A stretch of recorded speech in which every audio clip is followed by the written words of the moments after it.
અમને જરૂર પડશે તો અમે કલેજું કાઢવા તૈયાર છીએ અને જરૂર પડશે તો આત્મહત્યા પણ કરશું ભગવાન પાછળ. સનાતન ધર્મને નીચો બતાવવાનો પ્રયાસ કરે એમનો ધર્મ એમનો સંપ્રદાય સનાતન ધર્મ વિશે ટીકા કરશે તો સોમનાથની ભૂમિમાંથી મોટું આંદોલન થશે. સ્વામિનારાયણ સંપ્રદાય અંગ્રેજી સરકારની ગુલામી છે કે સનાતન ધર્મ છે એમની હારે સરખાવી શકે નહીં કે એને નીચે બતાવી શકે નહીં. સ્વામિનારાયણ સંપ્રદાયના સ્વામીઓ સામે હવે સમગ્ર ગુજરાતની અંદર રોષ ભભૂકી ઉઠ્યો છે. કેમ કે એક બાદ એક વારંવાર સ્વામિનારાયણ સંપ્રદાયના સ્વામીઓ દ્વારા વ્યાસપીઠ ઉપરથી સનાતન ધર્મ વિરોધી નિવેદનો આપવામાં આવી રહ્યા છે. જો કે હવે આ સનાતન ધર્મના વિરોધી નિવેદનોને લઈને ગીર સોમનાથ જિલ્લા કલેક્ટરને એક આવેદનપત્ર આપવામાં આવ્યું છે અને આવેદનપત્ર આપતાની સાથે જ ગીર સોમનાથની અંદર અત્યારે ખળભળાટ છે. નમસ્કાર, આપ જોઈ રહ્યા છો ન્યૂઝ રૂમ ને આપની સાથે હું છું પ્રદીપ. આહિર સેના ગીર સોમનાથ દ્વારા વારંવાર સનાતન ધર્મ વિરોધી નિવેદન આપનાર સ્વામિનારાયણ સંપ્રદાયના સ્વામીઓને લઈને ગીર સોમનાથ જિલ્લા કલેક્ટરને એક આવેદનપત્ર આપવામાં આવ્યું છે. આવેદનપત્રની અંદર ઉલ્લેખ કરવામાં આવ્યો છે કે સ્વામિનારાયણ સંપ્રદાય દ્વારા આ પ્રકારના જેટલા પુસ્તકો બનાવવામાં આવ્યા છે એ તમામ પુસ્તકોનો નાશ કરવામાં આવે. જે સનાતન ધર્મના વિરોધની અંદર સ્વામિનારાયણ સંપ્રદાયના સ્વામીઓ નિવેદન આપ્યા છે તેમની સામે કાયદાકીય કાર્યવાહી કરવામાં આવે, જેથી ફરી એક વખત આ પ્રકારના નિવેદન આપતા પહેલા આ સંપ્રદાયના સ્વામીઓ એકવાર વિચારે. શું કંઈ કહ્યું ગીર સોમનાથના એ આહિર સેનાના આગેવાનો અને સાધુ સંતોએ એ પણ સાંભળો. આજ રોજ કલેક્ટર ઓફિસ કલેક્ટર સાહેબને ભલામણ સહ વિનંતી કરવામાં આવી છે કે ઘણા સમયથી સ્વામિનારાયણ સંપ્રદાયના સાધુઓ ક્યાંય ને ક્યાંય વારંવાર સનાતન ધર્મના દેવી દેવતાઓ ઉપર, ભગવાનો ઉપર ટીકા ટિપ્પણી કરે છે અને બફાટ કરે છે. એમાં ખાસ કરીને જોઈએ તો એમના પુસ્તકોમાં જે રીતે વર્ણવ્યું છે કે સનાતન ધર્મ સૌથી જૂનો ભગવાન શિવથી શરૂ થયું, એમને બદલે એ એમનાથી પણ પહેલાં હોય એમ એવી વાત કરે ક્યારેક કે અમારા ફલાણા સાધુ ગંગા નદીમાં ગયા, ગંગામાં પગ બોળ્યો એટલે ગંગા પવિત્ર થઈ. ક્યાંય એમ કીધું કે અમારા સાધુના સપને આવ્યા અને ભગવાન કૃષ્ણને દ્વારકા લઈ આવ્યા. આવી રીતે રામ, કૃષ્ણ, શિવ યા તો હનુમાન યા તો જેટલા પણ સનાતન ધર્મના દેવી દેવતાઓ છે એમના માટે એથી ખૂબ આગળ હોય અને એથી પોતા મોટા ભગવાન હોય એવો બફાટ કરી રહ્યા છે. મને એમ લાગે છે કે એમણે જેમ સનાતન ધર્મ મૂળ છે એ પછીના ઘણા બધા ધર્મો અલગ અલગ થયા, એમણે પણ એક અલગ ધર્મ સ્થાપવાનો પ્રયાસ કરે, એમના પણ અમને વાંધો નથી. પણ એ સીધી વાત છે કે સનાતન ધર્મ એ સનાતન ધર્મ છે, એમની હારે સરખાવી શકે નહીં કે એને નીચે બતાવી શકે નહીં. એમની વાત જે કરવી કરે, પણ હવે પછી ક્યાંય પણ એ સનાતન ધર્મ વિશે ટીકા કરશે તો સોમનાથની ભૂમિમાંથી મોટું આંદોલન થશે. એમનો પડકાર સૌથી પહેલાં આહિર સેના વતી આહિર સમાજ અને એમની સાથે બ્રહ્મદેવો, સાધુ સંતો અને સર્વ ધર્મના લોકોએ એમને સપોર્ટ કર્યો, સહકાર આપ્યો છે. અને અમે અહીંથી કહેવા માંગીએ કે એમના બધા જ વિવાદિત પુસ્તકો છે એની ઉપર પ્રતિબંધિત થવું જોઈએ અને એમણે હવે પછીથી સનાતન ધર્મના કોઈ પણ દેવી દેવતાઓ, ભગવાનો ઉપર બફાટ ના કરે એવી વિનંતી કરીએ છીએ. નહીં તો મોટું જન આંદોલન કરવાની ફરજ આ ભૂમિ ઉપરથી પડશે એવો ગીર સોમનાથના સનાતન ધર્મ પ્રેમીઓની લાગણી અને માગણી છે ને એમના વતી આજે એટલા જ પ્રતિનિધિત્વ આવ્યા, પણ જરૂર પડશે તો તમામ લોકો આવશે એવી જાહેર ચેતવણી આપું છું. જય શ્રી કૃષ્ણ, જય સોમનાથ, જય શ્રી રામ. સનાતન ધર્મગુરુ બેઠા રહેશો, ઉભી રહેશો તો સનાતન ધર્મના આ લોકો સ્વામિનારાયણ સંપ્રદાય નીચે દેખાડવાની એની મોટી લીટી કરવા માગે છે. એટલે મેં ઘણી વખત આ વિડીયો બહાર પાડ્યા છે અને આને મેં છેલ્લી રજૂઆત કરી છે. એક કોર્ટમાં બીજો કેસ તો ભગવાન કૃષ્ણ હું જીતી ગયો છું. એટલે હવે જો અમારે સહન નહીં થાય, હું તો પછી મહાત્મા છું, અને હવે જો સાધુ સમાજ એને માફ કરશે તો સાધુ સમાજને મારી વિનંતી છે કે મહેરબાની કરીને તમે આને માફ ન કરતા અને હાઈકોર્ટમાં આની જે પુસ્તિકાઓ છે એ બધી એની કેન્સલ કરવામાં આવી. હવે મારે સરકારશ્રીને માંગણી કરે.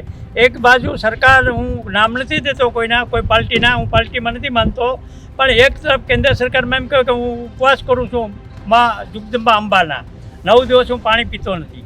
તો પછી જો તમે આ વિડીયો બાપુના જે સંતોના દેખો છો, તમે મા જગદંબાને માનતા હો તો એની તો અંબાજીની પણ ટીકા કરી છે, ખોડિયાલની પણ ટીકા કરી છે. ભગવાન શિવ આવ્યા યુદ્ધ કરવા અને યુદ્ધમાં હારી ગયા અને સામે એને માફી માગીને એ ગયા, બરાબર. તો મા અંબાજીનું પણ બોલ્યા છે, તો તમે ઉપવાસ કરતા તમે કેમ મૂંગા મોઢે બેઠા રહ્યો કેન્દ્ર સરકાર? આ પણ મેં ઘણી વખત તમને વિડીયો મોકલ્યા છો, વડાપ્રધાન પણ મોકલ્યો છે, બધાને મેં આ વિડીયો, ગુજરાતને પણ ગૃહપ્રધાનને પણ મોકલ્યા છે. તો તમે સુપા કેમ બેઠા રહ્યો? તમે સનાતનીઓ નથી? એટલે મારો કહેવાનો પ્રશ્ન એ છે કે સ્વામિનારાયણ સંપ્રદાય છે એને 200 વર્ષ થયા છે, ભગવાન કૃષ્ણ થયા છે એને 5575 વર્ષ થાય, રામ થયા છે એના 8.5 લાખ વર્ષ, હનુમાનજી તો અમર દેવતા છે, ગણપતિ અમારે એની જે સ્વામિનારાયણની પુસ્તિકમાં સહજાનંદ સ્વામીએ લખ્યું છે, એ એક પુસ્તિકા તમારી જે છે એ અંગ્રેજ સરકાર હતી ત્યારે એ પાંડે નામના ઘનશ્યામ પાંડેનું નામ હતું. એટલે અમારી ગુજરાત સૌરાષ્ટ્રની જો પબ્લિક છે બોરી છે, એટલે એને કીધું મને પૂંજારી તરીકે રાખો, એટલે રાખવામાં આવેલો અમદાવાદમાં. અને પછી એને નામ રાખ્યું ક્યું તો સહજાનંદ સ્વામીને દીક્ષા લીધી, રામાનંદ આચાર્યમાંથી સનાતનમાં લીધેલી છે. અટાણે કેમ સ્વામિનારાયણની મેળે પુસ્તિકો છાપે છે? તો સહજાનંદ સ્વામી જે નામ પાડવામાં આવ્યું છે તો એને એ પુસ્તિમાં લખ્યું કે તમારે 5 દેવતાની પૂજા કરવાની. તો સ્વામિનારાયણ એક આતંકવાદીઓ છે. બીજા નંબરમાં મારો એ પ્રશ્ન છે કે એ સમયની પાંડેને અમદાવાદમાં પહેલી જમીન આપેલી ઘનશ્યામને, કોની? અંગ્રેજ સરકારે. એટલે ન્યાયને સ્વામિનારાયણનું નામનું એક મંદિર બનાવ્યું. એટલે મારો કહેવાનો કે સ્વામિનારાયણ સંપ્રદાય અંગ્રેજી સરકારની ગુલામી છે. અમે સનાતની ધર્મ કોઈ સનાતની ધર્મવાળા કોઈ ગુલામ નથી અંગ્રેજ સરકારના. અંગ્રેજ સરકારે અમે લડ્યા છીએ. અંગ્રેજ સરકારે નાગાઓની ફોજ ઉતારી હતી. જ્યારે યુદ્ધ થયું હતું ત્યારે અમારે નાગાની ફોજ હારે હતી. એને હિન્દુ સેવા સમાજ જે છે અમારી સાથે છે, મને શ્રદ્ધા છે. જો હવે કંઈ બફાટ કરશો અને સાધુ સમાજ એને માફી કરશે તો સોમનાથથી જન આંદોલનનું આયોજન કરવામાં આવશે. ટોટલ હિન્દુ સમાજને મારે 18 એવું નથી કે કૃષ્ણ ભગવાન અમારા એકના આયર સમાજના જ છે. કૃષ્ણ 18 વર્ણનો છે. કૃષ્ણ ભગવાન નીતિ યુદ્ધથી કીધેલ છે કે અર્જુને પ્રશ્ન કરેલો કૃષ્ણએ કે કૃષ્ણ હું બીમાર છું અર્જુનને કે. એટલે અર્જુને કીધું પ્રભુ શું જરૂર? તો મારે કલેજાની જરૂર છે. હે તો હા હાલો હું લઈ આવું પ્રભુ. એટલે કૃષ્ણ પાસેથી ભાગ્યા. અર્જુન પોતે એનો ભગત હતો.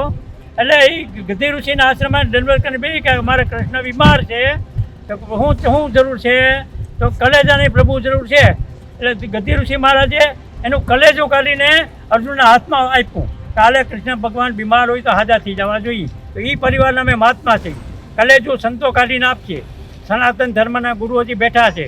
એટલે કૃષ્ણ ભગવાનના હાથમાં કલેજું આપ્યું. એટલે કૃષ્ણ ભગવાને કીધું તું મારો ભગત નહોતો અર્જુન? તો હતા. તો આ જે કલેજું કાઢીને આપે ને એ મારા સંતો મને વાલા છે. એટલે એ સનાતન અમે છીએ.